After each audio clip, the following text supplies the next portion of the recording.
পানীয় জলের তীব্র সংকট প্রতিবাদে সড়ক অবরোধ, জনদুর্ভোগ চরমে। দীর্ঘ 3 বছর ধরে পানীয় জলের তীব্র সংকটে ভুগছেন বেজিমারা গ্রাম পঞ্চায়েতের এসসি কলোনি এলাকার বাসিন্দারা। একাধিকবার স্থানীয় পঞ্চায়েত থেকে শুরু করে সংশ্লিষ্ট দপ্তরে অভিযোগ জানিয়েও কোনো স্থায়ী সমাধান না হওয়ায় ক্ষোভে ফেটে পড়েন এলাকাবাসী। মঙ্গলবার সকাল প্রায় 10টা নাগাদ এই সমস্যার প্রতিবাদে সোনামুড়া কাঁঠালিয়া সড়কের বেজিমারা চৌমুহনী এলাকায় সড়ক অবরোধ করে বিক্ষোভে সামিল হন স্থানীয়রা। দীর্ঘ সময় ধরে চলা এই অবরোধের ফলে রাস্তার দুপাশে ব্যাপক যানজটের সৃষ্টি হয়। চরম ভোগান্তিতে পড়েন পথচারী ও যাত্রী সাধারণ।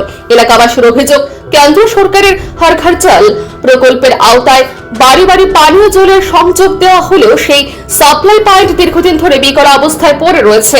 ফলে প্রতিদিনই চরম জল সংকটে পড়তে হচ্ছে তাদের।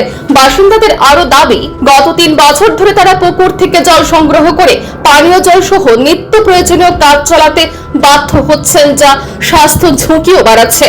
প্রায় 1 ঘন্টা ধরে অবরোধ চললেও সংশ্লিষ্ট দপ্তরে কোনো আধিকারিক ঘটনাস্থলে উপস্থিত হননি বলে অভিযোগ। এতে বিক্ষোভকারীদের ক্ষোভ আরো তীব্র হয়ে ওঠে। এলাকাবাসীর স্পষ্ট দাবি, অবিলম্বে পানীয় জলের স্বাভাবিক সরবরাহ চালু করতে হবে এবং বিকল জল পাম্প দ্রুত মেরামত করতে হবে, অন্যথায় আগামী দিনে আরো বৃহত্তর আন্দোলনের নামবেন তারা। কোন জায়গায় আপনারা, কোন জায়গায়? সরকার থেকে তো হাড়গড় জলের যে ব্যবস্থাটা, মানে জল জীবন মিশনের থেকে তো সবার বাড়ি বাড়ি সাপ্লাই বন্ধ হয়েছে, জল আয় না ঋণ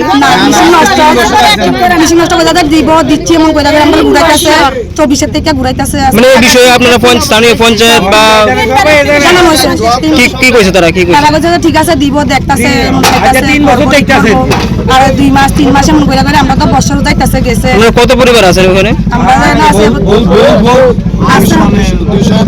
আর কি কি